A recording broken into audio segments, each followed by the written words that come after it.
Bill, what is the Kent County Health Department's role in addressing health equity?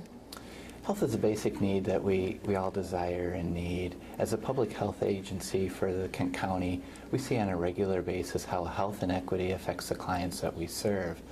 Our role as a health department is twofold.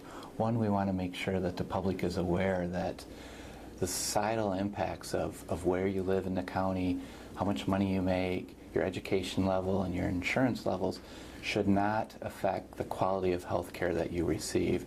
So I think one of our roles is that as an educator to make these issues and bring them to the forefront for the community so that they're aware of them so that we can begin to address them.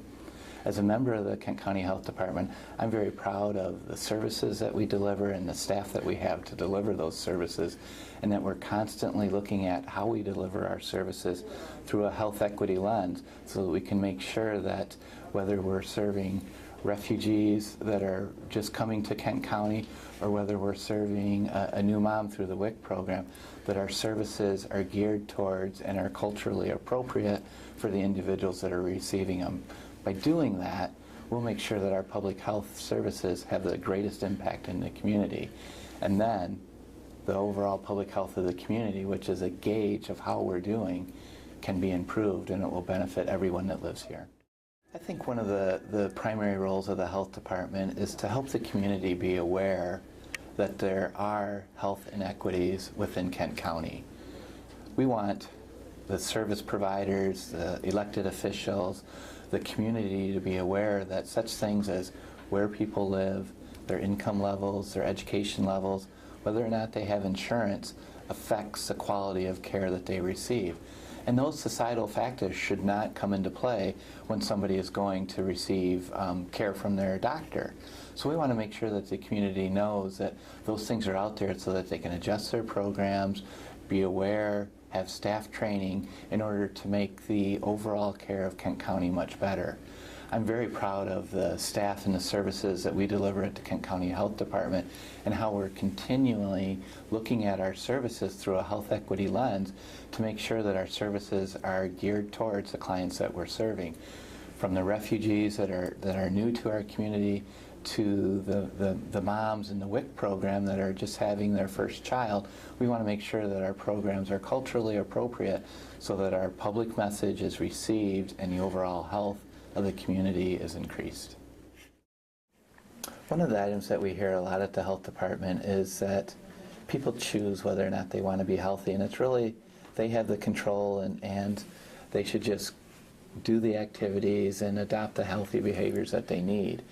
I think when you look at the underserved population, I think people forget that, well, if I'm at a disadvantage in trying to find a job that pays a living wage, it makes it very difficult for me to have some of the basic needs that I need in order to be healthy, meaning it's a lot easier to go and maybe purchase fast food and feed my family when I'm on such a limited budget as opposed to purchasing fresh produce from the farmer's market and providing my family with a more healthy meal. I think that also comes into play when you're living in a community that doesn't have the options of a local grocery store or access to fresh fruits and vegetables. You know, what options are available in some of those underserved communities? It's fast food, it's convenience stores where the residents rely on getting their groceries from, and some of those choices there aren't necessarily the healthy choices. So those societal factors of just getting a job and being able to have income to support your family is very critical. The poverty level, if you're a family and you're trying to feed your family and you're on such a limited budget, you're going to try to stretch that as far as you can, and sometimes that's much easier to do with an unhealthy choice than it is a healthy choice.